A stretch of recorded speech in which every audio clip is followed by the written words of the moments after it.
Advocate Ramkumar, ഇവിടെ ഈ മുസ്ലിം ലീഗിന്റെ ഭരണകാലത്ത് കേരളത്തിൽ നടന്നത് മതാധിപത്യമാണ് എന്ന ആരോപണം തന്നെയാണ് വെള്ളാപ്പള്ളി നടേശൻ വീണ്ടും ആവർത്തിച്ചത്. അദ്ദേഹം കണക്കുകൾ നിരത്തി സംവാദത്തിന് തയ്യാറാണ് എന്ന് വെല്ലുവിളിക്കുകയും ചെയ്തിട്ടുണ്ട്. പക്ഷെ ആ ഒരു വെല്ലുവിളി ഏറ്റെടുക്കാൻ ഒരു ലീഗ് നേതാവോ ഒരു കോൺഗ്രസ് നേതാവോ ഒരു CPM നേതാവോ ഇതുവരെയും തയ്യാറായിട്ടുമില്ല. കാരണം അദ്ദേഹം പറഞ്ഞു വെച്ചത് അദ്ദേഹത്തിൻ്റെ ജീവിത കാലയളവിൽ സംഘടനാ നേതാവ് എന്ന രീതിയിൽ, മത അധ്യക്ഷൻ എന്ന രീതിയിൽ അദ്ദേഹം അനുഭവിച്ച, അദ്ദേഹത്തിന് അനുഭവപ്പെട്ട കാര്യങ്ങളാണ്. കണക്കുകൾ കൃത്യമായുണ്ട് അദ്ദേഹത്തിൻ്റെ കയ്യിൽ. പക്ഷേ ആ കണക്കുകൾ നിരത്തിയുള്ള ഒരു ചോദ്യത്തിനും മറുപടി പറയാൻ ഈ നേതൃത്വത്തിന്, ഈ രാഷ്ട്രീയ നേതാക്കൾക്ക് കഴിയുന്നില്ല. കാരണം അവർ തോറ്റുപോകുമെന്ന് അവർക്കറിയാം. അവിടെയാണ് ഇങ്ങനെയുള്ള ചില ഗിമ്മുക്കുകൾ കാണിച്ച് മറ്റൊരു തരത്തിൽ വ്യാഖ്യാനിക്കാനുള്ള ശ്രമം നടത്തിക്കൊണ്ടിരിക്കുന്നത്, അല്ലേ?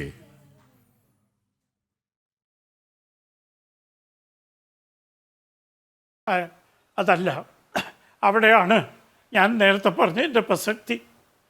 ലീഗ് നേതാക്കന്മാർ വളരെ പക്വതയോടുകൂടി ഈ വിഷയത്തിൽ പ്രതികരിച്ചു. ഞങ്ങൾ പ്രതികരിക്കുന്നില്ല. ലീഗിന് പരാതിയില്ല. ലീഗിൻ്റെ പ്രവർത്തനം മുസ്ലിം സമുദായത്തിന് വേണ്ടിയാണ്. അതിനെന്താ തെറ്റ്? മുസ്ലിമിൻ്റെ കാര്യം ഹിന്ദു മഹാസഭയാണോ പറയുക? അതിലൊരു തെറ്റുമില്ല.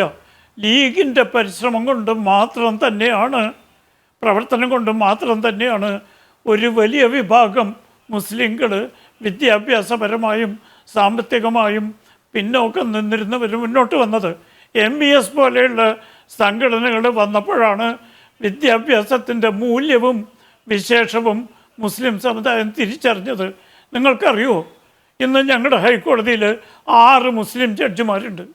ഏറ്റവും മികച്ച ജഡ്ജിമാരിൽ കൂട്ടത്തിൽ പെടുത്താവുന്നതാണ് ഈ 6 പേരും എന്ന് ഞാൻ വളരെ വിനയത്തോടുകൂടി പറയണം. മറ്റുള്ളവർക്ക് അറിയില്ല. ഈ സ്ഥിതി എങ്ങനെ വന്നു? മുസ്ലിം സമുദായം തിരിച്ചറിഞ്ഞു വിദ്യാഭ്യാസത്തിൻ്റെയും പുരോഗതിയുടെയും വികസനത്തിൻ്റെയും പ്രത്യേകത അവർ തിരിച്ചറിഞ്ഞു. അവർ പഴയ മതത്തിൻ്റെ ചട്ടക്കൂടിൽ നിന്ന് രക്ഷപ്പെട്ടു. ഇത് ഇഷ്ടപ്പെടാത്ത കുറേ ആളുകളുണ്ട്.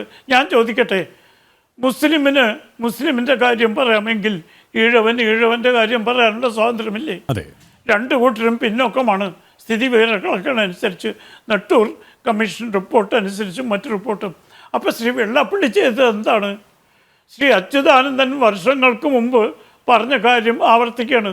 അച്യുതാനന്ദനെ വർഗീയവാദിയായിട്ട് കരിയായിൽ ഒഴിക്കാൻ ഖദർദാരികൾക്ക് ധൈര്യമുണ്ടോ? ജിഹാദികൾക്ക് ധൈര്യമുണ്ടോ? വിവരം അറിയും. കൈ ചിലപ്പോൾ സ്ഥാനത്തിരിക്കില്ല. പണ്ട് ജോസഫ് മാഷ്ക്ക് പറ്റിയ പോലെ മറ്റുള്ള പാർട്ടികൾ ചെയ്യില്ല. അതുകൊണ്ട് കൈ അവർ സ്ഥാനത്തിരിക്കും. അടിയന്തരാവസ്ഥ ജനനന്മയ്ക്കെന്ന് എഴുതാൻ ഇനി കൈ ഉണ്ടാവില്ല. ആ പേടിപ്പിക്കൽ പണ്ടത്തെ പോലെ നടക്കില്ല. ജിഹാദികൾ ഒരു കാര്യം മനസ്സിലാക്കണം, ഭൂരിപക്ഷ സമുദായത്തെ ഭയപ്പെടുത്തി അടിപ്പെടുത്തി ജീവിക്കാം എന്ന അവരുടെ മിഥ്യാബോധം ഇനി നടക്കാൻ പോകുന്നില്ല. ചുണക്കുട്ടികൾ രംഗത്തിറങ്ങിയിട്ടുണ്ട് ഇപ്പോൾ. അതുകൊണ്ട് ഈ വെള്ളാപ്പള്ളിയെ ആക്രമിച്ച് കീഴടക്കി വർഗീയവാദിയെ ചിത്രീകരിച്ച് കരിയായിലൊഴിക്കാം എന്നുള്ള മോഹമൊക്കെ ലീഗിൻ്റെ ദാസ്യവൃത്തി കൊണ്ട് 2 പഞ്ചായത്ത് സീറ്റുകൾ കിട്ടിയ ആഹ്ലാദത്ത് പറയുന്ന വെറും ബാലിശമായ വാദങ്ങളാണ്. ജനം ഇത് കാണുന്നുണ്ട്. ഇവിടെ കൊട്ടിഘോഷിക്കുന്ന UDF വിജയം എങ്ങനെയാണ് ഉണ്ടായതെന്ന് എല്ലാവർക്കും അറിയാം. 4 കൂട്ടരാണ് യോജിച്ചത്. League, Jamaat Islami, SDPI, welfare party. ഈ 4 കൂട്ടു മുന്നണിയുടെ ഔദാര്യത്തിൽ കുറച്ച് സീറ്റുകൾ കിട്ടിയപ്പോഴേക്കും തലമറന്ന് എണ്ണ തേക്കാൻ ഖദർദാരികൾ ഇപ്പോൾ മുന്നോട്ട് വന്നിരിക്കുകയാണ്.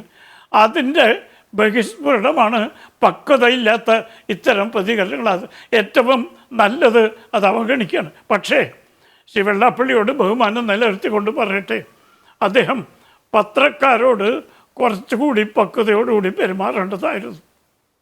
ഏതെങ്കിലും പത്രത്തിനെ തീവ്രവാദിയൊന്നും വിളിക്കേണ്ട ഒരു സന്ദർഭം ഉണ്ടായിട്ടില്ല.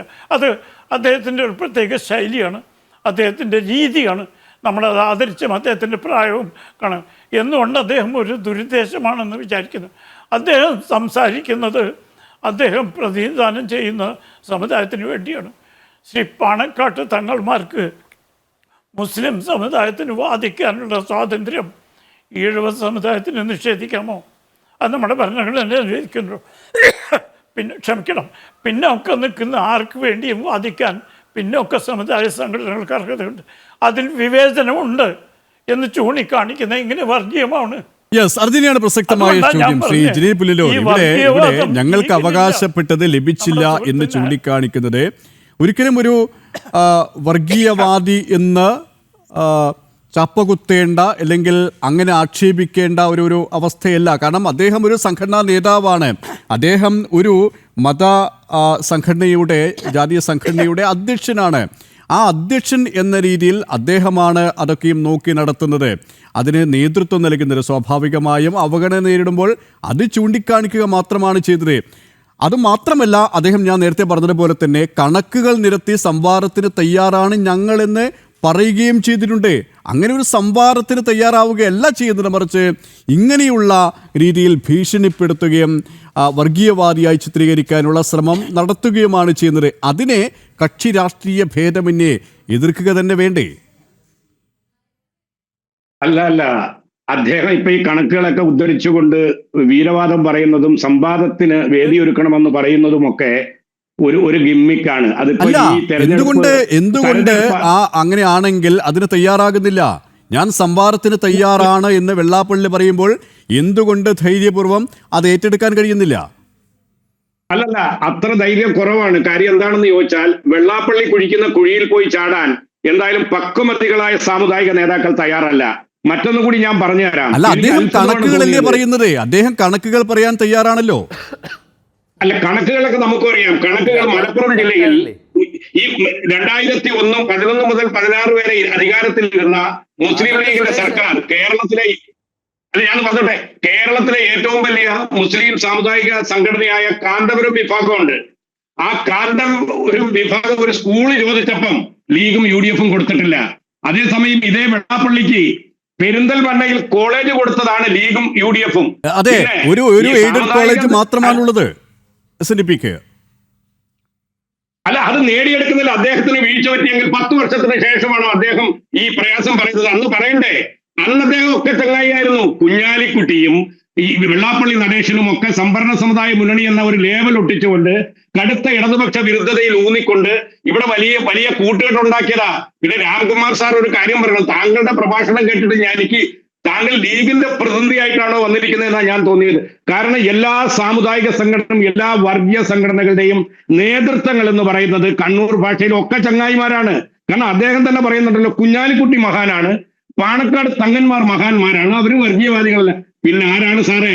പെട്ടിയോട്ട ഓടിക്കുന്ന കുഞ്ഞു മുഹമ്മദും പാടത്ത് പണിയെടുക്കുന്ന അവറാനും ആണോ ഈ രാജ്യത്തെ വർഗീയവാദികൾ?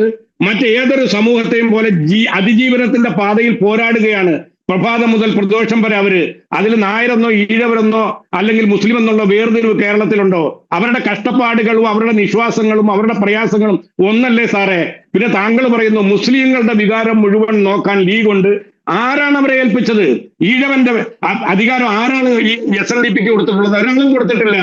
പിന്നെ ഈ മലയാളിയുടെ വികാരങ്ങൾ ആരാണ് ഉൾക്കൊള്ളുന്നത്? നിങ്ങളെപ്പോലെ ഇത്രത്തോളം വിദ്യാഭ്യാസപരമായും നിയമപരമായും മുന്നിലെത്തിയ ആളുകള്, ഇത്രത്തോളം പ്രായത്തിൽ എത്തിയ ആളുകള് ഈ സാമുദായികവാദത്തിനും വർഗീയവാദത്തിനും വേണ്ടി വാദിക്കാൻ തുടങ്ങിയാൽ ഈ നാട് എവിടെ എത്തപ്പെട്ടു പോകും? താങ്കൾ പറഞ്ഞല്ലോ പിന്നെ ഹൈക്കോടതിയിൽ ജഡ്ജിമാരെ കൊണ്ടുവന്ന് ലീഗാണെന്ന്. എത്ര വലിയ തട്ടിപ്പാ താങ്കൾ പറഞ്ഞത്? ജസ്റ്റിസ് ഫാത്തിമ ബീബി, പത്തനംതിട്ടക്കാരി, ഇന്ത്യയിലെ ആദ്യത്തെ സുപ്രീം കോടതി വനിതാ ജഡ്ജിയാ. ലീഗിന്റെ സംഭാവന. അവരുടെ വാപ്പ കുട്ടിക്കാലത്ത് വിദ്യാഭ്യാസത്തിന് മുൻതൂക്കം നൽകി ലോവർ പ്രൈമറി സ്കൂളിൽ വിട്ടു. അതുപോലെ തന്നെ കമാൽ പാഷ പുനലൂരുകാരനാ. ഇവിടെ ലീഗ് ഇല്ലാത്ത സ്ഥലമാ. ലീഗിന്റെ എന്ത് സംഭാവനയിലാണ് അദ്ദേഹം ഹൈക്കോടതി ജഡ്ജിയായത്? ഈ പറയുന്ന ഞാൻ പഠിച്ചത് ലോവർ പ്രൈമറിയിലാ. ഞാൻ ഹൈസ്കൂൾ വിദ്യാഭ്യാസം നേടിയത് ഗോവിന്ദപിള്ളൈ മെമ്മോറിയൽ നായർ സമുദായം നടത്തിയ സ്കൂളിൽ നിന്നാണ് പഠിച്ചത്. അങ്ങനെ കേരളത്തിലെ ലക്ഷോപലക്ഷം വരുന്ന മുസ്ലിങ്ങൾ വിദ്യാഭ്യാസപരമായി എവിടെയെങ്കിലും എത്തിയിട്ടുണ്ടെങ്കിൽ അത് ക്രിസ്ത്യൻ മാനേജ്മെന്റുകളുണ്ട്, നായർ സമൂഹത്തിന്റെ മാനേജ്മെന്റുകളുണ്ട്, SNDP-യുടെ സ്കൂളുകൊണ്ട് പൊതുവിദ്യാഭ്യാസത്തിൽ കൂടിയ വളർന്നെ. അതല്ലാതെ നിങ്ങൾ ആരെയൊക്കെ ഭയപ്പെടുത്തി വോട്ട് നേടാൻ ശ്രമിക്കുന്നത് പോലെ മുസ്ലിം ലീഗിനെ കൊണ്ട് മുസ്ലിംകൾക്ക് കേരളത്തിൽ പ്രത്യേകിച്ചൊരു ഗുണം ഉണ്ടായിട്ടില്ല. അത് ഉണ്ടായതിന്റെ ഗുണഭോക്താക്കൾ താങ്കളുടെ ഏറ്റവും ഇഷ്ടക്കാരായ പാണക്കാട് തങ്ങളും അതുപോലെ തന്നെ ഈ കുഞ്ഞാലിക്കുട്ടിയും അതുപോലെ തന്നെ നിങ്ങൾ ഈ പറഞ്ഞ KM ഷാജിയൊക്കെയാണ്. മുസ്ലിം സമുദായത്തെ സംബന്ധിച്ച് അവർക്ക് എന്തെങ്കിലും അവർക്ക് കിട്ടിയിട്ടുണ്ടെങ്കിൽ അതൊക്കെ ഗൾഫിൽ പോയും അല്ലെങ്കിൽ ഏതെങ്കിലും ബോംബെയിലെ തെരുവോരങ്ങളിൽ ഇളനീർ കച്ചവടമൊക്കെ നേടി കഷ്ടപ്പെട്ട് അവരുണ്ടാക്കിയിട്ടുള്ളതാണ്. പിന്നെ താങ്കളോട് ഞാൻ ഒരു കാര്യം കൂടി പറഞ്ഞുതരാം. ഈ സാമുദായിക നേതാക്കൾ ആരോടാണ് സാർ പ്രതിബദ്ധത പുലർത്തിയിട്ടുള്ളത്? SNDPയുടെ ഒരു കോളേജിൽ ഒരു SN കോളേജിൽ ഒരു അഡ്മിഷന് വേണ്ടി താങ്കൾ ഒരു സാധാരണക്കാരനെ എന്ന് പറഞ്ഞു വിടൂ. ഒരു ഗുരുദേവ ദർശനം അവിടെ ഉണ്ടാവത്തില്ല. അവിടുത്തെ ഗുരുദേവ ദർശനം എന്ന് പറയുന്ന ഗാന്ധി തലയുള്ള നോട്ട. ഈ കൊല്ലത്ത് മുസ്ലിം സമുദായത്തിന്റെ തലയെണ്ണി 10ഓളം സ്ഥാപനങ്ങൾ മുസ്ലിം ലീഗിന്റെ നേതാവ് നേടിയിട്ടുണ്ട്. ഞങ്ങളുടെ ഈ ജമാഅത്തിൽ നിന്ന് ഒരു കുട്ടിയെ ഞാൻ കൊണ്ടുപോയപ്പോൾ അദ്ദേഹം പറഞ്ഞത് എന്റെ സമുദായം എന്ന് പറയുന്നത് ഇതാ, അതായത് ഗാന്ധി തലയുടെ നോട്ട. ആ വിഷയത്തിൽ കുറെയെങ്കിലും മാന്യത സ്വന്തം സമൂഹത്തോട് കാട്ടിയ രണ്ട് വിഭാഗമാണ്. നന്ദിപൂർവ്വം ഞാൻ അവരെ സ്മരിക്കുന്നു. ഒന്ന് NSSഉം അതുപോലെ തന്നെ ക്രിസ്ത്യൻ മാനേജ്മെന്റും. ബാക്കിയുള്ളതൊക്കെ തട്ടിപ്പ. ഈ MES എന്നും പറഞ്ഞൊരു മഹാൻ വരുന്നുണ്ടല്ലോ. മുസ്ലിം സമുദായത്തിന്റെ -1% പിന്തുണ അദ്ദേഹത്തിനില്ല. പക്ഷെ അദ്ദേഹം ഒരു മാടമ്പിയാണ്. അദ്ദേഹം കേരള ഒട്ടുക്കും മുസ്ലിം സമുദായത്തിന്റെ പേരിൽ കുറെ സ്വാശ്രയ കോളേജുകളും മറ്റും നേടിയിട്ടുണ്ട്. ഈ അവിടെയൊക്കെ പഠിക്കുന്ന വിദ്യാർത്ഥികളാരാ? താങ്കളോട് ഒരു കാര്യം കൂടി പറഞ്ഞ് അവസാനിപ്പിക്കുന്നു. പാണക്കാട് തങ്ങന്മാർ മാനേജ്മെന്റായ സ്കൂളുകളിലെ ജീവനക്കാരുടെ എണ്ണം താങ്കൾക്കൊന്ന് എടുക്കാൻ ഞാൻ വെല്ലുവിളിക്കുന്നു. അതൊക്കെ നല്ല കാര്യമാണ്. കൊല്ലത്തുള്ള കേശവനും അതുപോലെ പത്തനംതിട്ടയിലുള്ള തോമസും ഒക്കെ കാര്യം അത് തെറ്റായിട്ട് ഞാൻ പറയുന്നില്ല, മതേതരത്വമാണ്. പക്ഷേ അതിന്റെ അടിസ്ഥാനം എന്ന് പറയുന്നത് ഗാന്ധി തലയുള്ള നോട്ടുകെട്ടിന്റെ കനം നോക്കിയായിട്ടാണ്. അതുകൊണ്ട് ഒരു